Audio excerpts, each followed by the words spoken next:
psychiatric panic attack. We have a number of students we have to put down.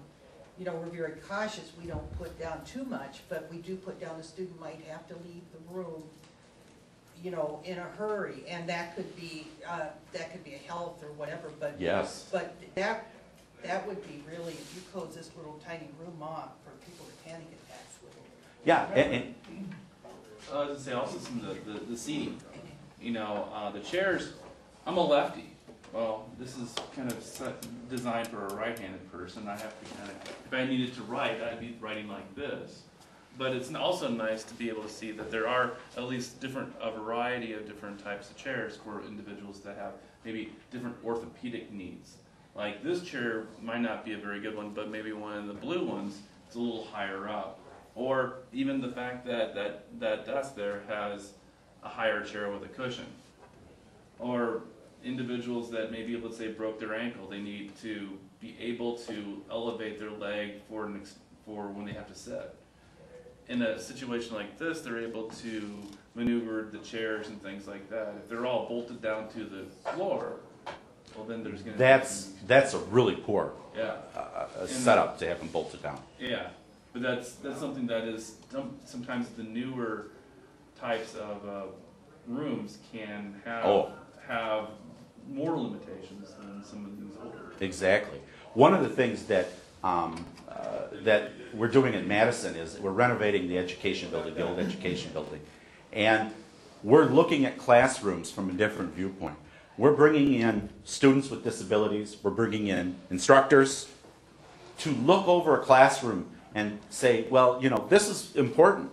These things are important from both sides, both points of view. As an instructor, what kinds of things are important to have there? And as a student with disabilities, what kinds of accessibility issues are important to them?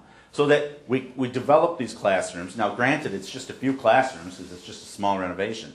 But it's important, you know, it's kind of setting a precedent. This is what we want to move towards in the future. We want to move towards making classrooms accessible. Some of the newer ones are some of the most inaccessible things I've ever seen. I was at a conference a few weeks ago, and this is at the Pyle Center.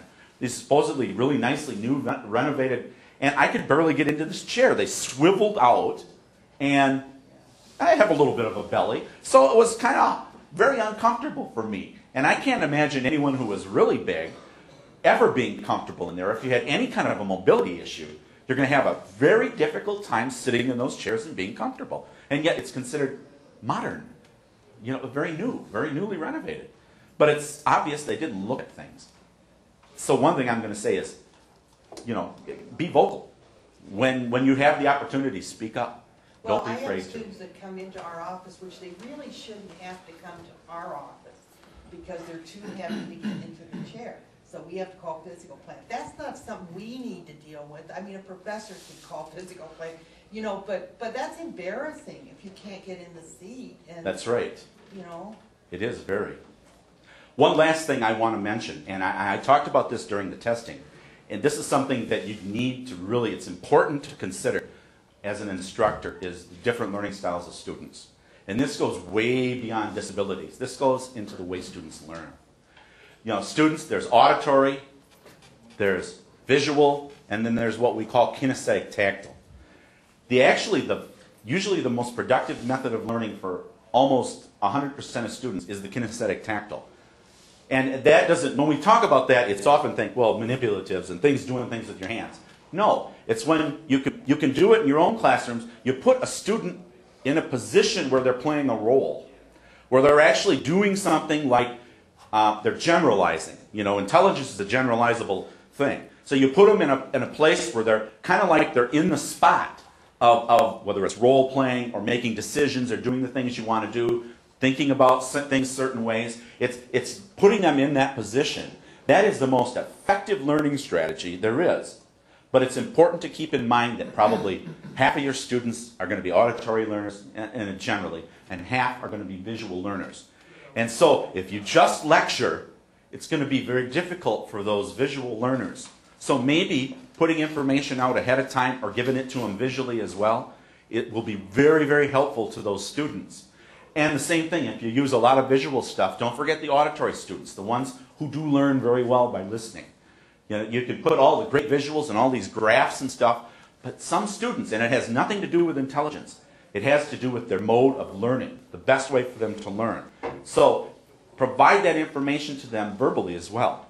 And another important thing is research shows overwhelmingly that if you use both modalities, everybody learns better.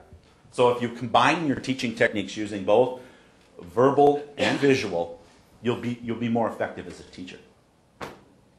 Any questions? Any other comments about the room? Repeating what you say, if you're into some of these large lecture halls, repeating questions, that's so important. Yes, it is. Because you can't hear the question, and then you're sitting back there listening to the answer that you didn't hear the question for. So I think repeating and using both written and verbal when you give instructions, especially for a test. You know, everyone writes their instructions for the test down and you pass out the test to students. Well, read it to them too. That way there won't be anywhere near as much confusion by some students if you read it too. So they're looking at it and you're reading it, they're hearing it. You know, everyone's happier and you'll get better outcome from your students. It might be slight, but even slight outcome is better than none.